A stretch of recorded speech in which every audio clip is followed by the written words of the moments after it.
ओम नमः सिद्धेभ्यः। नमो अरिहन्ताणं नमो सिद्धाणं नमो आयर्याणं नमो उवज्झायाणं नमो लोई सवेसाणं।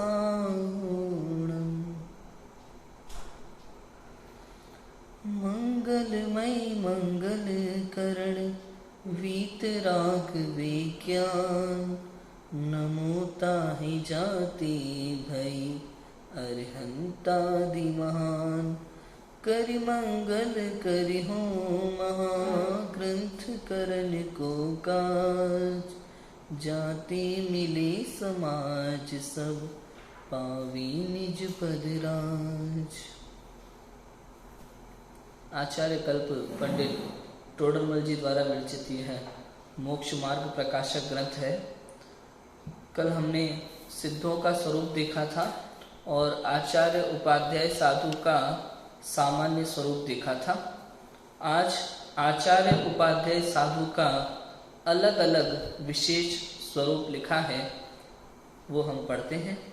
देखो, आचार्य का स्वरूप, उनमें जो सम्यक दर्शन, सम्यक ज्ञान, सम्यक चारित्र की अधिकता से प्रधान पद प्राप्त करके संघ में नायक हुए हैं, तथा जो मुख्य रूप से तो निर्विकल्प स्वरूपाचरण में ही मग्न हैं और जो कदाचित धर्म के लोभी अन्य जीव याचक उनको देखकर राग अंश के उदय से करुणा बुद्धि हो तो उनको धर्मोपदेश देते हैं। जो दीक्षा ग्राहक हैं उनको दीक्षा देते हैं। जो अपने दोषों को प्रकट करते हैं उनको प्रायश्चित विधि से शुद्ध कराते हैं।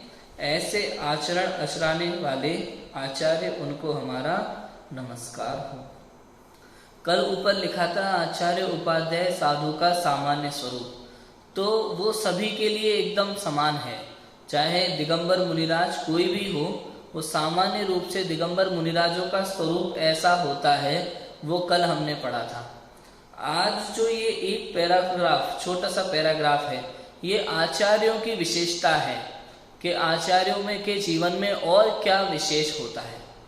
तो सबसे पहले तो उनमें जो सम्यक दर्शन, सम्यक ज्ञान, सम्यक चारित्र की अधिकता से प्रधान पद प्राप्त करके संघ में नायक हुए। रत्नत्रय की अधिकता हो जाती है जिनके अंतर में, शुद्धता बढ़ती जाती है, ध्यान का समय बढ़ता जाता है। 7वें 6वें गुण स्थान में झूलने वाले मुनिराज है ना, तो ऐसे मुनिराज जो शुद्धोपयोग में थोड़ा अधिक समय तक टिकने लगे हो, जिनकी शुद्धता बढ़ने लगी हो, रत्नत्रय की अधिकता है जिनके जीवन में, ऐसे जो संघ में नायक हुए हैं। अब जो भी मुनि संघ है पूरा, उस मुनि संघ में जो श्रेष्ठ है ऐसे मुनिराज। दूसरा, जो मुख्य रूप से तो निर्विकल्प स्वरूपाचरण में ही मग्न है। जो मुख्य रूप से तो किसमें मग्न है? स्वरूपाचरण में, अपने स्वरूप के आचरण में मग्न है ना। ये शास्त्र ले लीजिए,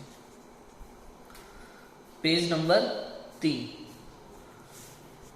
जो मुख्य रूप से तो निर्विकल्प स्वरूपाचरण में ही मग्न है। दिगंबर मुनिराज हैं, आचार्य परमेष्ठी हैं।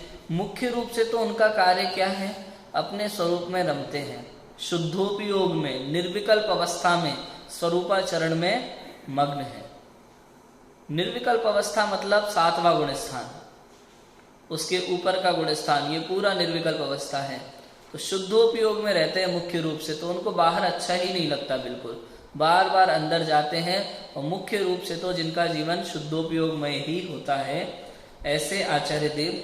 और जो कदाचित धर्म के लोभी अन्य जीव या याचक उनको देखकर राग अंश के उदय से करुणा बुद्धि हो तो उनको धर्मोपदेश देते हैं। जो धर्म के लोभी जीव हैं, मुनिराज उपदेश भी केवल उन्हीं को देते हैं जो उपदेश सुनना चाहते हैं, सभी को नहीं देते। ये विशेषता है। ऐसा नहीं है कि ज्ञान जबरदस्ती दे रहे हैं, नहीं। जो धर्म का लोभी जीव है, जो आत्म कल्याण करना चाहता है, जो मोक्ष मार्ग में लगना चाहता है, जो सच्चा सुख पाना चाहता है, ऐसा कोई जीव यदि मुनिराज के चरणों में, आचार्य देव के चरणों में बैठा है तो करुणा बुद्धि से उसको धर्मोपदेश देते हैं। उपदेश भी केवल आत्म कल्याण का देते हैं, दूसरा कुछ नहीं। हमारे यहाँ पहले तो आचार्यों के त्रिगुप्ती होती है ना, तो सबसे पहले तो वचन गुप्ती का पालन करना होता है कि बोलना ही नहीं, वचन गुप्ती। और अगर बोलना पड़े अर्थात कोई धर्म का लोभी जीव सामने बैठा है, उपदेश सुनना चाहता है और मुनिराज के मंद राग के उदय से करुणा बुद्धि जागृत होती है तो बोलते हैं, तो हित मित प्रिय वचन बोलते हैं, भाषा समिति का पालन करते हुए बोलते हैं। तो भाषा समिति का पालन करते हैं, हित मित प्रिय वचन बोलते हैं, ऐसे वचन जो भव्य जीव के आत्महित के कार्य होते हैं, दूसरे कुछ नहीं। जैसे अपन लोग हैं, अगर कहीं भी बैठ जाते हैं तो दुनिया भर की कथाएं कर लेते हैं, तो ऐसा नहीं। कल पढ़ा था ना, वे उपयोग को बहुत नहीं भ्रमाते, वो उपयोग को बहुत नहीं भ्रमाते, या तो स्वयं आत्म कल्याण में लग जाते हैं या फिर भव्य जीव के लिए आत्म कल्याण का उपदेश देते हैं, या फिर आत्म कल्याण के लिए ही शास्त्रों की रचना भी करते हैं। ऐसा तो याचक है, धर्म का लोभी है, उसको देखकर मंद राग का उदय, राग का अंश उदय यदि आ जाता है तो करुणा बुद्धि पूर्वक उनको धर्मोपदेश देते हैं। जो दीक्षा ग्राहक है उनको दीक्षा देते हैं, दीक्षा ग्राहक को दीक्षा देते हैं आचार्य परमेष्ठी, लेकिन दीक्षा ग्राहक को अर्थात दीक्षा ग्रहण करने योग्य को ही दीक्षा देते हैं, हर किसी को नहीं देते। ऐसे कोई भी जीव पहुंच जाए और मांगे भैया पीछे कमंडल दे दो, तो ऐसा नहीं होता। उसकी योग्यता परख लेते हैं आचार्य, उसकी भावना को परख लेते हैं, उसकी योग्यता को परख लेते हैं कि वो मुनि धर्म अंगीकार करने योग्य है या नहीं, तब ही दीक्षा देते हैं। और जो अपने दोषों को प्रकट करते हैं उनको प्रायश्चित्त विधि से शुद्ध करते हैं। अब आचार्य परमेष्ठी हैं, संघ के नायक हैं, तो जो भी मुनिराज है ना, जैसे आहार इत्यादि के लिए जाते हैं तो अलग अलग घरों में किसी को कहीं विधि मिलती है मुनि को, किसी को किसी घर में मुनि को विधि मिलती है। विधि लेकर के जाते हैं ना, अटपटी विधि लेकर के सोच करके, तो किसी मुनिराज को किसी घर में जाना पड़ता है आहार के लिए, किसी को कहीं विधि मिलती है। और जब आहार से लौटते हैं ना, तो आचार्य परमेष्ठी के सामने बताना पड़ता है कि आज आहार में उन्होंने क्या क्या लिया। और इस बीच में पूरे दिन भर में जो कुछ भी करते हैं वो पूरा शाम को आचार्य परमेष्ठी को बताना पड़ता है कि आज दिन भर में हमने क्या क्या किया। और यदि कोई दोष हुआ हो तो वो भी आचार्य परमेष्ठी के सामने कहते हैं, अपने दोषों को छुपाते नहीं है। दोष छुपाना बुरा कार्य है और दोष प्रकट करना अच्छा कार्य है। अपने दोषों को हमें छुपाना नहीं चाहिए, अपने दोषों को प्रकट कर देना चाहिए। दोष प्रकट करने से मन का बोझ हल्का हो जाता है और उस दोष को हम दोबारा ना करें, ऐसी सामर्थ्य, ऐसी शक्ति अंदर से मिलती है। और जब दोष छुपाने लगते हैं ना, तो ऐसा लगता है इस बार बच गए तो अगली बार भी बच जाएंगे। इसलिए दोष छुपाना बुरी बात है और दोष प्रकट करना अच्छी बात है। दोष तो हो ही जाते हैं, दोष होना अलग बात है, अपराध करना अलग बात है। अपराध जो होता है ना, अपराध वो सोच समझ के किया जाता है, दोष गलती से होता है। दोषों का प्रायश्चित तो हो सकता है, लेकिन अपराध का कोई प्रायश्चित नहीं होता। अपराध की तो सजा होती है, समझ है? अपराध और दोष का अंतर मतलब समझो, जैसे लाइट नहीं है, गलती से गिलास को ठोकर लग गई, ये तो है दोष, ये गलती है, इसकी क्षमा मांगी जा सकती है। लेकिन जानबूझ के ठोकर मार देना वो अपराध है, समझ आया? ऐसे ही मुनिचर्या में, उनके जीवन में गलती से कुछ ऐसे कार्य हो भी जाते हैं तो उसके लिए आलोचना करना, प्रायश्चित इत्यादि लेना, ये सब होता है। लेकिन अपराध की तो कोई सजा, अपराध का तो कोई प्रायश्चित तो होता नहीं, उसकी तो सजा होती है। लेकिन अब यहाँ दोषों को प्रकट करते हैं, उनको प्रायश्चित विधि से शुद्ध करते हैं। अब इसमें भी बहुत लोगों को ऐसा लगता होगा कि मुनिराज आचार्य परमेष्ठी को अपना दोष बताते हैं तो आचार्य उनको प्रायश्चित देते हैं, सजा देते हैं, तो ऐसा भी नहीं है। दिगंबर मुनिराज आचार्य परमेष्ठी को अपना दोष बताने के साथ साथ उसका प्रायश्चित भी स्वयं निर्णय करके बताते हैं। कि मुझसे ऐसा दोष हुआ है और मैं इसका ये प्रायश्चित लेना चाहता हूँ। फिर अगर आचार्य परमेष्ठी को उचित लगता है तो वो उसकी स्वीकृति देते हैं, और अनुचित लगता है तो मना भी कर देते हैं। समंतभद्र आचार्य मुनिराज थे ना, उनको भस्मक व्याधि रोग हो गया था, तो उन्होंने अपने गुरु से जाकर के कहा कि मुझे भस्मक व्याधि रोग हो गया है और मैं अब मुनि धर्म का पालन करने में असमर्थ हूँ, इसलिए मैं समाधि मरण लेना चाहता हूँ।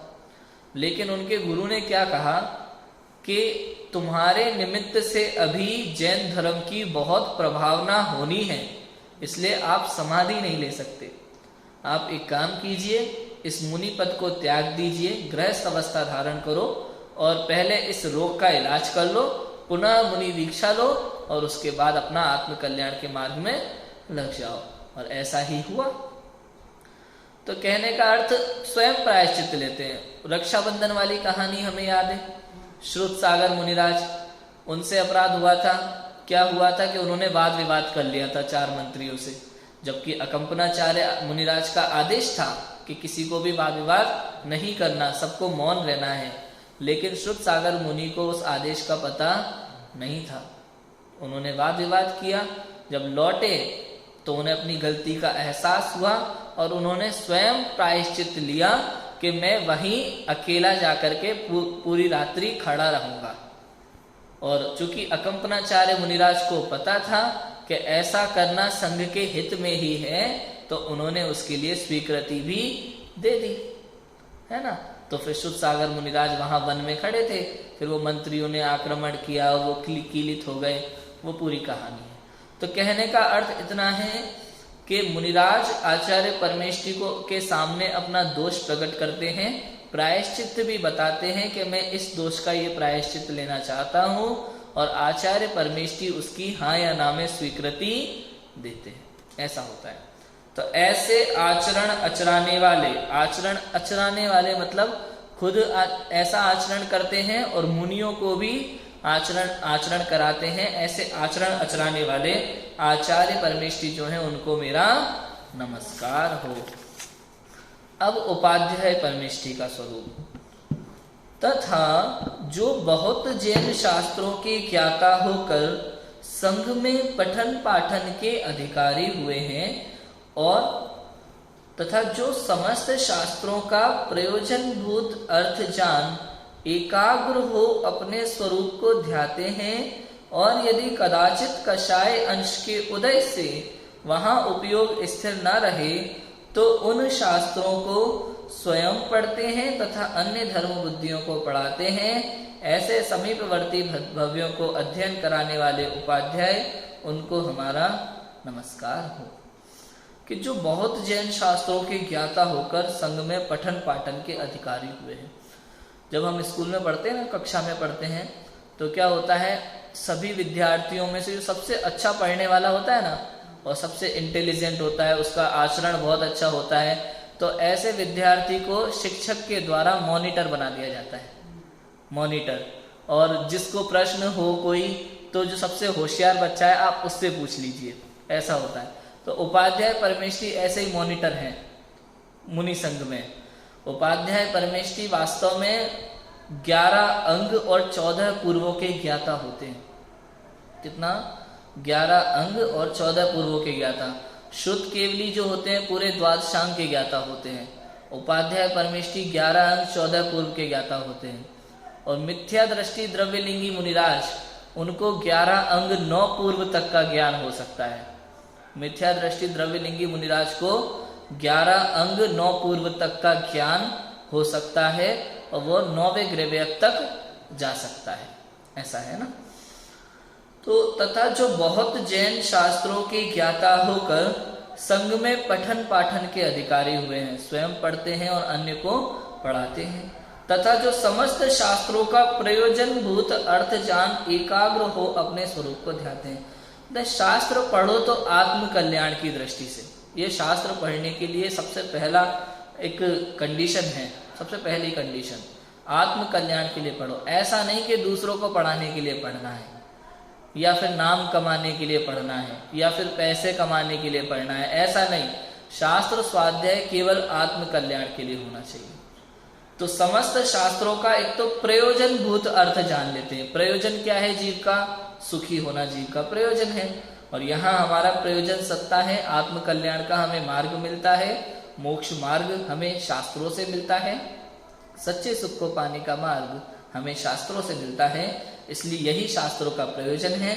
तो ऐसे समस्त शास्त्रों का प्रयोजन भूत अर्थ जान के एकाग्र हो जो शुद्धोपयोग में रमने लगते हैं, अपने स्वरूप को ध्याते हैं।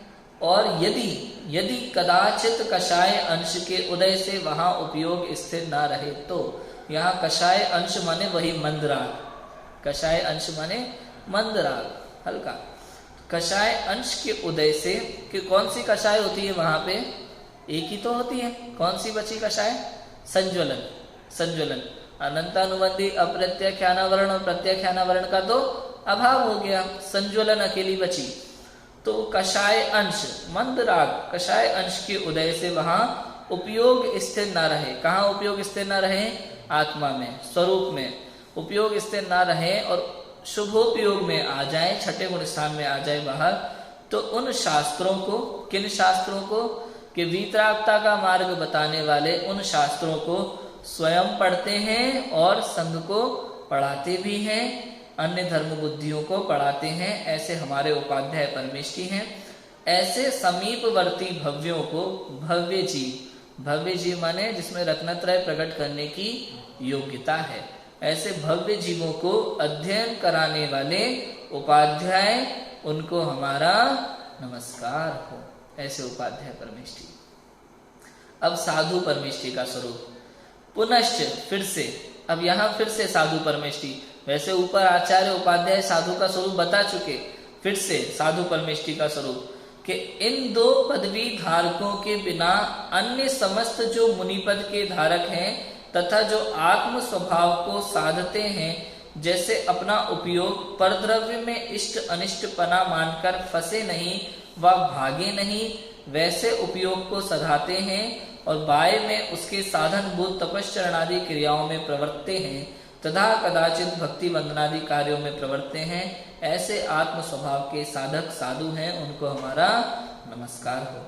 कि इन दो पदवी अर्थात आचार्य और उपाध्याय पदवी के अलावा जो भी मुनि हैं, मुनि पद के धारक हैं, वे सब साधु परमेष्ठी हैं जो आत्म स्वभाव को साधते हैं। सभी मुनिराजों का एक ही कार्य है, आत्म स्वभाव को साधना।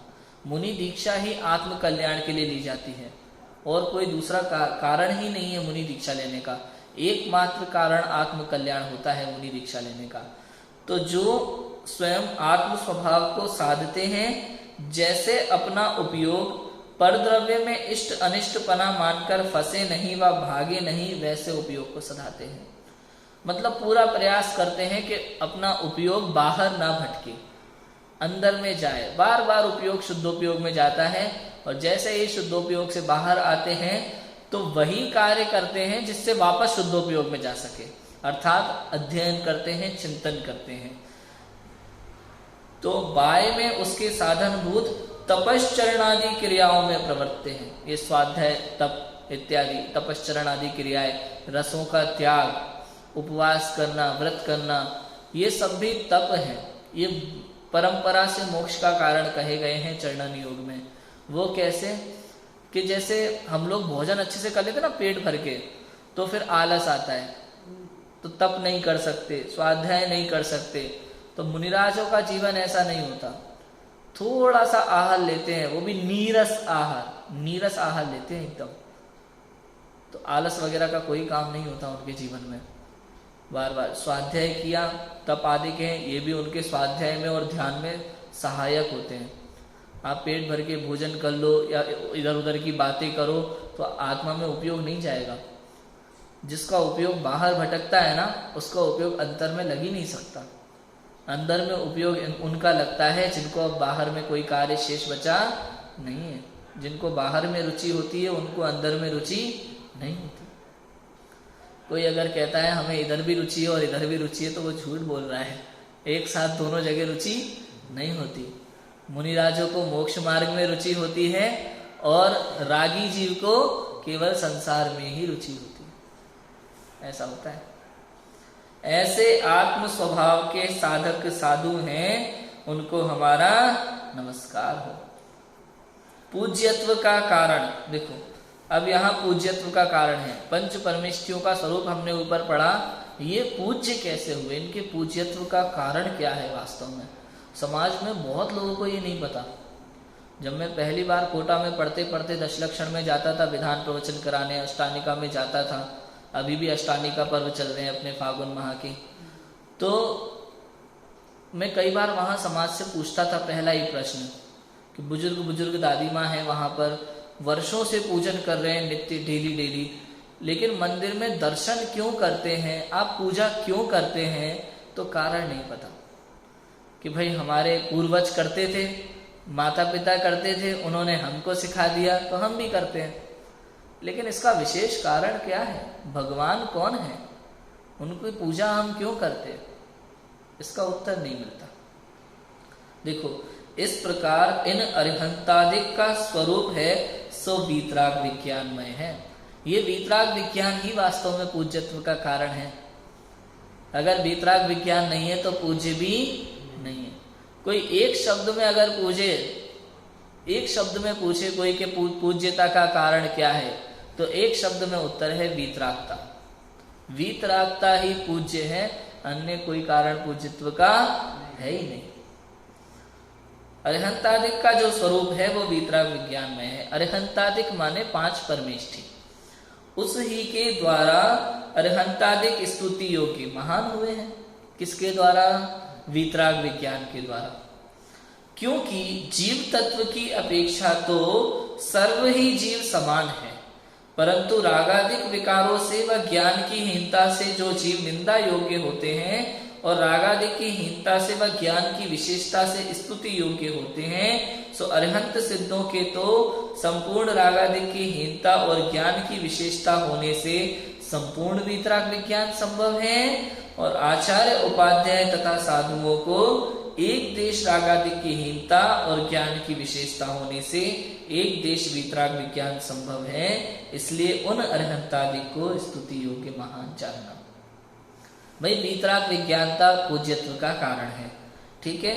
तो वैसे जीव तत्व की अपेक्षा से देखें तो सभी जीव तो समान हैं, लेकिन कुछ जीव ऐसे जिन्होंने रागादिक की तो बहुत तीव्रता है और वीतरागता है ही नहीं, है ना। रागादिक विकार है और ज्ञान की हीनता है, तो ऐसे जीव तो निंदा योग्य हैं। जिनके रागादिक की तो बहुत तीव्रता है और ज्ञान की हीनता है, वीतरागता है ही नहीं, तो ऐसे जीव तो निंदा योग्य है, ठीक है। और रागादिक की हीनता से और ज्ञान की विशेषता से जीव स्तुति योग्य होते हैं। ऐसे जीव जो जिनकी रागादिक तो घट गए, वीतरागता बढ़ रही है, ज्ञान की विशेषता हो रही है, ऐसे जीव स्तुति योग्य हो जाते हैं, महान हो जाते हैं। हमारे मुनिराज, वो उनके भी एक देश वीतरागता है ना, तो वो स्तुति योग्य हो गए। जितने अंश में वीतरागता है उतने अंश में वे पूज्य हैं, इसलिए स्तुति योग्य हैं, ठीक है। तो सो अरिहंत सिद्धों के तो संपूर्ण रागादिक की हीनता और ज्ञान की विशेषता है, तो उनके तो पूर्ण वीतराग विज्ञान है। अरिहंत सिद्ध तो भैया पूर्ण वीतरागी हैं, उनके केवल ज्ञान प्रकट हो गया है, पूर्ण रागादिक की हीनता है, 12वें गुण स्थान में ही वे पूर्ण वीतरागी हो जाते हैं, है ना। तो उनको तो पूर्ण वीतराग विज्ञान संभव है।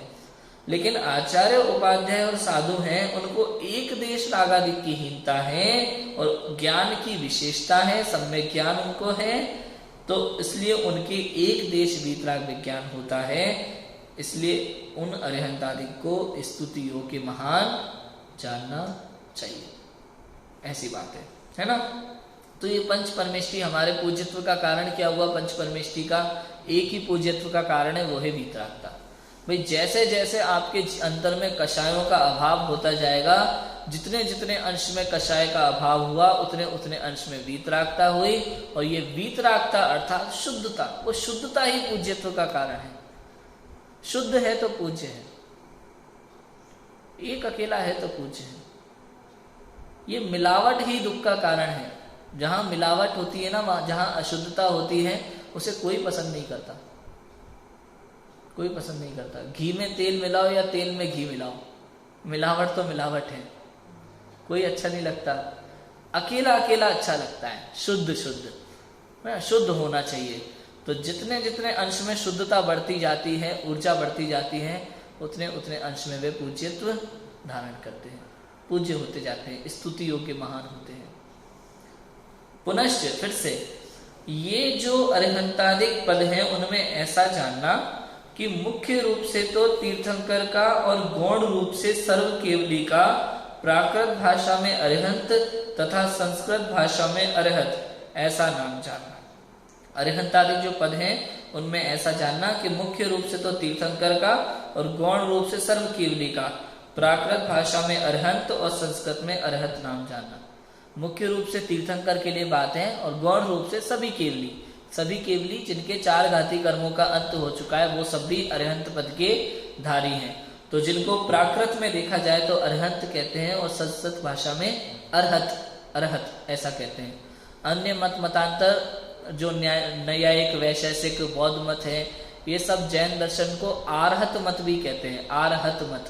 आरहत माने अरिहंत वाला मत, ऐसा। तो आरहत मत वाले भी कहलाते हैं अपन लोग जैन, है ना। तो 14वें गुणस्थान की अनंतर समय से लेकर सिद्ध नाम जानना। 14वें गुणस्थान का अंतिम समय, वहां से फिर सिद्ध हो जाते हैं, गुणस्थानातीत हो जाते हैं, तो उनका नाम क्या जानना? सिद्ध नाम। ये 14वें गुणस्थान का काल बहुत ही कम है। कितना काल बताया है कि अ, ई, उ, री, ये 5 स्वर वर्ण बोलने में जितना समय लगता है उतना समय ही है 14वें गुणस्थान का। उसके बाद वे सिद्ध हो जाते हैं। तो 14वें गुणस्थान का अंतिम समय और फिर सिद्ध, उनका नाम क्या जानना? वे सिद्ध कहलाते हैं। ठीक है। पुनश्च जिनको आचार्य पद हुआ हो वे संग में रहें तथा एकाकी आत्म ध्यान करें, अथवा एका विहारी हो, अथवा आचार्यों में भी प्रधानता को प्राप्त करके गणधर पदवी के धारक हो, उन सबका नाम आचार्य कहते हैं। जो संघ के नायक हुए हैं, जिनको किसी अन्य आचार्य ने आचार्य पद दिया है, और फिर आचार्य के बाद ऊपर तक पट्टाचार्य हो, गणाचार्य हो, है ना, गणधर पदवी के धारक हो, वो सब आचार्य परमेष्ठी नाम पाते हैं। ये आचार्य परमेष्ठी भी पद जो होता है ना, ये पद वास्तव में अच्छी चीज नहीं होती है। अगर पद की महिमा नहीं होती, महिमा तो वीतरागता की ही होती है। आचार्य मुनिराज का भी जब अंत समय आता है ना, समाधि का समय, तो वे अपना आचार्य पद संग में किसी योग्य मुनि को देकर के स्वयं साधारण मुनि हो जाते हैं। क्योंकि पद के साथ यदि मरण हो तो वो अधोगति होता है उसका। पद के साथ यदि मरण हो तो अधोगति हो सकती है, इसलिए वो अपना पद त्याग देते हैं। मरने से पहले सब कुछ त्याग देना चाहिए। धन आदिक हो घर में, या रिश्ते वगैरह हो, पद हो, कुछ भी हो, खान पान सब, मरण समय से पूर्व सबका त्याग करके जाना चाहिए। और केवल बाह्य वस्तुओं का नहीं, अंदर से भी सभी जीवों के प्रति क्षमा भाव रखना, क्रोध आदि का त्याग कर देना, सब कुछ एकदम त्याग शांत परिणाम पूर्वक मरण होना चाहिए। उससे गति सुधरती है। अगली गति में जीव मनुष्य कुल मिले, जैन कुल मिले, जिनवाणी मिले, ये सब इसके कारण होते हैं। समझा? तो एकाकी आत्म ध्यान करे, एका विहारी हो, आचार्यों में भी प्रधानता को प्राप्त करके गणधर पदवी के धारक हो, उन सब का नाम आचार्य है। पुनः पठन पाठन तो अन्य मुनि भी करते हैं, परंतु जिनको आचार्य द्वारा दिया गया उपाध्याय पद प्राप्त हुआ हो, वे आत्म ध्यानादि कार्य करते हुए भी उपाध्याय पद नाम पाते हैं। पठन पाठन तो बाकी मुनिराज भी करते हैं। पता है ना, कक्षा में मॉनिटर भले किसी एक को बनाया हो, लेकिन किसी और से भी आप प्रश्न पूछ सकते हो, उसकी आजादी है। बच्चे तो सभी पढ़ते हैं और सभी को बहुत अच्छा आता भी है, लेकिन मॉनिटर तो सबसे होशियार वाले को चुना जाता है। ऐसे पठन पाठन तो सभी मुनिराज करते हैं, संघ में पढ़ते भी हैं और एक दूसरे से शंका समाधान भी करते हैं। अच्छा, मुनिराजों को जो शंका होती होगी वो कौन सी शंका होती होगी पता है? ये जो आहारक रिद्धिधारी मुनिराज होते हैं 6वें गुणस्थान में, उनको अपन कहते हैं कि उनको जब कोई शंका उत्पन्न हो तो किसी समव शरण को दाएं हाथ से पुतला निकलता है, समव शरण को छूके आ जाता है तो शंका समाधान हो जाता है। तो वो शंका कैसी होती होगी मुनिराजों को? मुनिराजों को जब भी कोई शंका होती है तो वो अप्रयोजन भूत शंका होती है। कैसे शंका होती है? अप्रयोजन भूत शंका। क्योंकि प्रयोजन भूत शंका तो चौथे गुण स्थानवर्ती को भी नहीं होती। प्रयोजन भूत तत्व में चौथे गुण स्थानवर्ती को भी शंका नहीं होती। अगर हो तो निशंकित गुण का अभाव हो जाएगा और मिथ्या दृष्टि हो जाएगी। समझ आया? तो केवल अप्रयोजन भूत शंका। अब अप्रयोजन भूत का मतलब जिसका आत्म कल्याण से या मोक्ष मार्ग से लेना देना नहीं है। जैसे सिद्धांत ग्रंथ, अब सुमेरु पर्वत है, 1,00,000 योजन का या 99,000 का, 14 नदी है या 15 नदी है, मतलब ऐसी जो भी शंकाएं हैं बाहर की सिद्धांतों को लेकर के, है ना, और क्षेत्र कितने हैं, लोक में कहाँ क्या है ना, जम्बू द्वीप के बाहर क्या है, उधर बाहर स्वयंभू रमण द्वीप में कौन कौन से जीव रहते होंगे, मतलब ऐसी कोई भी बाहर की अप्रयोजन भूत शंका हो तो उसका समाधान आपस में होता है। बाकी प्रयोजन भूत शंका तो किसी को भी मुनिराज को होती नहीं है।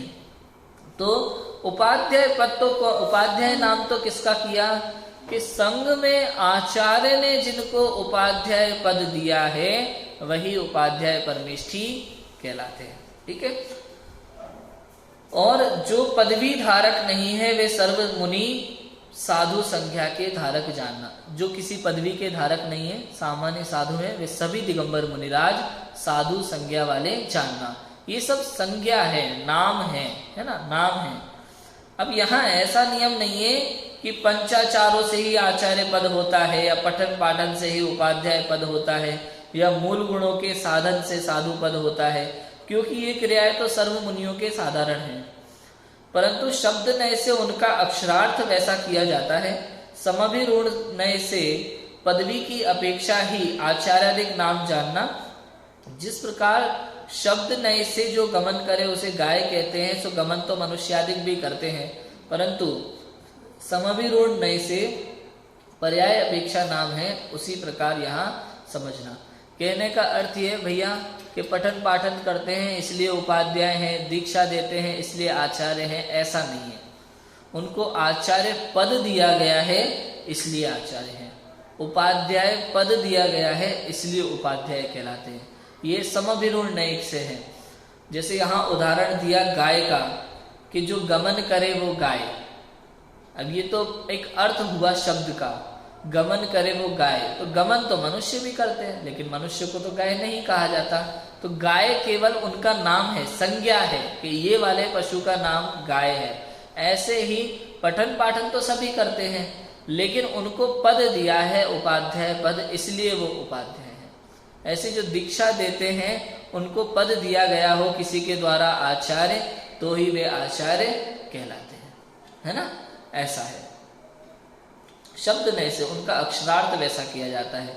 आचार्य कहे जाते हैं इसलिए आचार्य हैं, उपाध्याय पदवी के धारक है इसलिए उपाध्याय हैं। यहाँ सिद्धों से पहले अरिहंतों को नमस्कार किया, सो क्या कारण? सबसे बड़ा प्रश्न आ गया। णमोकार मंत्र में सिद्धों से पहले अरिहंत को नमस्कार किया गया, सो क्या कारण? जबकि सिद्ध तो बड़े हैं, 8 कर्मों का अभाव हो गया है सिद्धों के, और अरिहंतों के तो 4 ही कर्मों का अभाव हुआ है, वे तो अभी संसार में ही हैं। उनको पहले नमस्कार क्यों किया? उत्तर देखो, ऐसा संदेह उत्पन्न होता है, उसका समाधान ये है कि नमस्कार करते हैं सो अपना प्रयोजन सदने की अपेक्षा से करते हैं, सो अरिहंतों से उपदेश आदि का प्रयोजन विशेष सिद्ध होता है, इसलिए पहले नमस्कार किया। भाई नमस्कार अपने प्रयोजन की अपेक्षा से करते हैं। हमारा प्रयोजन किससे सिद्ध हो रहा है कि अरिहंत भगवान से सिद्ध हो रहा है, क्योंकि सिद्ध भगवान तो शरीर रहित है ना, अशरीरी है। अब वचन भी नहीं है, मन वचन काय का भी अभाव है, तो बोलते भी नहीं है, तो वो हमें मोक्ष मार्ग नहीं बता सकते। अरिहंत भगवान हमें मोक्ष मार्ग बताते हैं, इसलिए हम अरिहंत भगवान को पहले नमस्कार करते हैं। और अरिहंत ही तो हमें सिद्ध का पता बताते हैं, अरिहंत ही तो हमें शुद्ध का पता बताते हैं, इसलिए हम उन्हें नमस्कार करते हैं। छंद चलता है ना, किताबों में अपन ने पढ़ा है बचपन में, गुरु गोविंद दो खड़े काके लागू पाए, बलिहारी गुरु आपकी गोविंद दियो बताए। कि मैं गोविंद हूँ, मैं भगवान हूँ, ये किसने बताया? गुरु ने। तो गुरु को पहले नमन किया जाएगा, ऐसे ही सिद्ध भगवान शुद्ध है, सिद्ध भगवान अनंत सुखी हैं, ये बताया किसने? अरिहंत भगवान ने। इसलिए हम अरिहंत भगवान को पहले नमस्कार करते हैं। मैं भी सिद्ध जैसा हूं, मैं भी अनंत सुखी हो सकता हूं, ये बताया किसने? अरिहंत भगवान ने। इसलिए हम पहले अरिहंत भगवान को नमस्कार करते हैं। अपन लोग भी गुरुदेव की महिमा क्यों गाते हैं ज्यादा? लोगों को बाहर प्रश्न उठता है ना बहुत लोगों को कि भाई सबसे ज्यादा आप गुरुदेव की महिमा ही क्यों गाते हैं? क्योंकि गुरुदेव ने ही सब कुछ बताया ना इतना खोल करके। आचार्य तो बहुत पहले हो गए, अब आचार्यों के ग्रंथ उपलब्ध हैं, लेकिन पढ़ाए कौन? गुरुदेव ने पढ़ाया। तो इसलिए हम गुरुदेव की महिमा ज्यादा गाते हैं, क्योंकि प्रयोजन हमारा वहीं से सकता है। मैं शुद्ध हूं, मैं ज्ञायक हूं, मैं परमात्मा हूं, ये चर्चा हम कैसे कर पा रहे हैं अभी? किसी को पता था? सोचो। शास्त्र थे अलमारी में बंद रखे थे, कोई ऐसा अर्थ बताने वाला नहीं था। दृष्टि मिल गई अर्थ करने की। ऐसी दृष्टि किसने दी है? दृष्टि हमें अर्थ करने की, शास्त्र पढ़ने की, गुरुदेव ने दी। आप देखो जितने भी बड़े बड़े विद्वान हुए ना, वो गुरुदेव को सुनने के बाद ही उन सबकी दृष्टि बदली है शास्त्रों का अर्थ करने की। उसके पहले शास्त्रों का अर्थ करने की दृष्टि नहीं थी लोगों के पास। अर्थ करते थे, लेकिन इतना सूक्ष्म दृष्टि से और आत्म लक्ष्य से अर्थ करना, ये गुरुदेव के बाद ही आया समाज में। और इतना हम लोग सीख पा रहे हैं, समझ पा रहे हैं, इतनी आसानी से, इतने सरलता से हम ग्रंथ पढ़ पा रहे हैं, इतनी ऊंची बात को हम समझ पा रहे हैं, ये गुरुदेव का प्रताप है। तो इसलिए इसकी महिमा है। हमारा प्रयोजन सरता है उनसे, इसलिए पहले नमस्कार किया। इस प्रकार अरिहंतादिक का स्वरूप चिंतन किया, क्योंकि स्वरूप चिंतन करने से विशेष कार्य सिद्धि होती है। पुनश्च इन अरिहंतादिक को पंच परमेष्ठी कहते हैं, क्योंकि जो सर्वोत्कृष्ट इष्ट हो उसका नाम परमेष्ठ है। पंच जो परमेष्ठ, उनका समाहार समुदाय, उसका नाम परमेष्ठी, पंच परमेष्ठी जानना। भाई इस प्रकार हमने अरिहंतादिक का स्वरूप का चिंतन किया, क्योंकि स्वरूप चिंतन करने से विशेष कार्य सिद्धि होती है। स्वरूप का चिंतन करना जरूरी है। हम मंदिर जाते हैं, अरिहंत भगवान को नमस्कार करते हैं, दर्शन करते हैं, पूजन करते हैं, भक्ति करते हैं, लेकिन अगर अरिहंत भगवान का स्वरूप ही ना पता हो तो कैसे दर्शन करेंगे, कैसे भक्ति करेंगे? भक्ति में क्या होता है? उनका स्वरूप ही तो होता है। पूजन में क्या होता है? उनका स्वरूप ही तो होता है। प्रभुवर तुम जल से शीतल हो, जल से निर्मल विकारी हो। ये क्या है? ये प्रभु की भक्ति, उनका स्वरूप है। निर्विकारी है, अविकारी है प्रभु। ये भक्ति करने से ही तो पता चलेगा, पूजन करने से ही तो पता चलेगा। तो अगर प्रभु की भक्ति करना है तो प्रभु का स्वरूप ज्ञान में होना चाहिए, और अगर प्रभु की भक्ति कर रहे हो, स्वरूप पता नहीं है, तो भक्ति में जो स्वरूप है वो हमें समझना चाहिए। स्वयं अगर प्रभु का स्वरूप हमने स्वाध्याय कर करके समझ लिया तो स्वयं भक्ति की रचना कर सकते हैं। और अगर स्वरूप पता नहीं है तो आप पूजन करते हैं, भक्ति करते हैं, तो उसमें स्वरूप पढ़ पढ़ के समझना चाहिए। बिना समझे करने का कोई लाभ नहीं होता। ठीक है? इस प्रकार अरिहंतादिक का स्वरूप चिंतन किया, क्योंकि स्वरूप चिंतन करने से विशेष कार्य सिद्धि होती है। पुनश्च इन अरिहंतादिक को पंच परमेष्ठी कहते हैं। क्यों कहते हैं? क्योंकि जो सर्वोत्कृष्ट इष्ट हो उसका नाम परमेष्ठ है। परम इष्ट, परम माने उत्कृष्ट, सर्वोत्कृष्ट, सर्वोत्कृष्ट इष्ट हो। इष्ट माने जो हमें अच्छा लगता है, जो हमारे लिए हितकारी है। अच्छा हमें कौन लगता है? अच्छा हमें वो लगता है जिससे हमारा कोई कार्य सदता हो, जो हमारे लिए हितकारी हो, जो हमारे लिए काम आए, वही तो हमें अच्छा लगता है। और जो हमारे किसी काम का ना हो वो, उसको तो हम दूर कर देते हैं, है ना? तो अच्छा, तो हमारे लिए सबसे बड़ा काम क्या है? सुखी होना। और उसका मार्ग कौन बताते हैं? पंच परमेष्ठी। तो हमारे लिए सबसे उत्कृष्ट इष्ट कौन है? ये पंच परमेष्ठी है। और इन पंच परमेष्ठ का जो समाहार, समुदाय, उसका नाम है पंच परमेष्ठी। परम इष्ट हो गया परमेष्ठ, ये होगी गुण संधि, है ना? परम प्लस इष्ट, तो अ और ई मिलकर के ए हो गया, ये हो गई गुण संधि, है ना। तो परमेष्ट का जब हम 5 परमेष्ट लिखेंगे समुदाय तो परमेष्ठ ही हो जाएगा बहुवचन में, है ना। तो पंच परमेष्ठ ही हो गए। पुनः फिर से क्या लिखा फिर आगे, ऋषभ अजित संभव अभिनंदन सुमति पद्मप्रभ सुपार्श्व चंद्रप्रभ पुष्पदंत शीतल श्रेयांस वासुपूज्य विमल अनंत धर्म शांति कुंत अर मल्ली मुनि सुव्रत नमी नेमी पार्श्व वर्धमान नाम के धारक 24 तीर्थंकर इस भरत क्षेत्र में वर्तमान धर्म तीर्थ के नायक हुए हैं। गर्भ जन्म तप ज्ञान निर्वाण कल्याणकों में इंद्रादिकों द्वारा विशेष पूज्य होकर अब सिद्धालय में विराजमान हैं, उन्हें हमारा नमस्कार हो। भाई ग्रंथ प्रारंभ हो रहा है ना, तो सबसे पहले सबको नमस्कार कर रहे हैं लाइन से। अभी अरिहंतादिक को पंच परमेष्ठी को नमस्कार किया, सबसे पहले मंगलाचरण में तो वीतराग विज्ञान को ही नमस्कार किया, पंच परमेष्ठी का स्वरूप बता दिया, क्योंकि वीतराग विज्ञान से ही वो स्तुति योग्य महान हुए हैं ऐसा बता दिया। अब 24 तीर्थंकरों को नमस्कार किया कि इस भरत क्षेत्र से चौथे काल में जो 24 तीर्थंकर हुए इंद्रों द्वारा पूजित हुए और वर्तमान में सिद्धालय में विराजमान हैं, ऐसे उन 24 तीर्थंकरों को हमारा नमस्कार हो।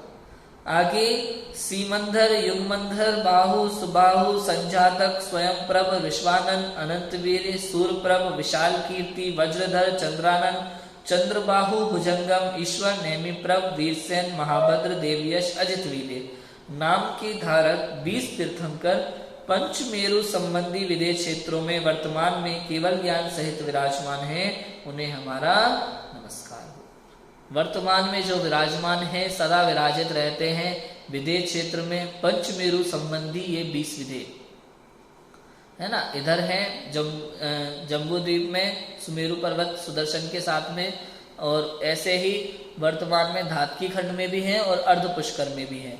टोटल मिलाकर के 20 तीर्थंकर हैं जो सदा विराजमान रहते हैं। हमेशा एक तीर्थंकर का मोक्ष होता है, उसी नाम से दूसरे तीर्थंकर उत्पन्न हो जाते हैं और सदा 20 तीर्थंकर होते हैं, वहां हमेशा रहेंगे। तो ऐसे उन वर्तमान 20 तीर्थंकरों को मेरा नमस्कार हो। यद्यपि परमेष्ठी पद में इनका गर्भित पना है तथापि विद्यमान काल में इनकी विशेषता जानकर अलग से नमस्कार किया। पंच परमेष्ठी में हालांकि आ गए ये सभी, लेकिन फिर भी वर्तमान में इनकी अलग विशेषता है। 24 तीर्थंकर हम सभी जानते हैं, भूतकाल के 24 तीर्थंकरों के नाम याद नहीं है, लेकिन वर्तमान में इनकी विशेषता है। ऐसे ही 20 तीर्थंकर जो सदा विराजित रहते हैं, इनकी विशेषता जान करके इनको अलग से नमस्कार किया है। हम करते हैं ना, 24 तीर्थंकरों को अर्घ चढ़ा देते हैं एक बार, लेकिन फिर भी मूल नायक को अलग से चढ़ाते हैं। सामने जो जो प्रतिमा होती है उनको अलग से चढ़ाते हैं, क्योंकि वर्तमान में सामने वो विराजमान है। जबकि 24 तीर्थंकर के अर्घ में सब आ गए, फिर भी हम जो प्रतिमा विराजमान होती है सामने उनका अलग से अर्घ चढ़ाते हैं, है ना। ऐसे ही है ना। अभी टाइम हो रहा है हमारा, आगे थोड़ा सा और बचा है, इसको पूरा करते हैं।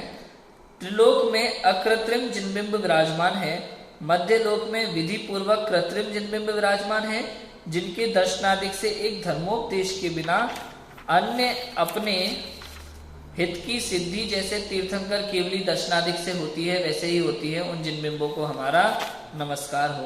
भाई 3 लोक में अकृत्रिम जिनालय है, स्वर्ग में भी है, नरक में भी है, मध्य लोक में भी है।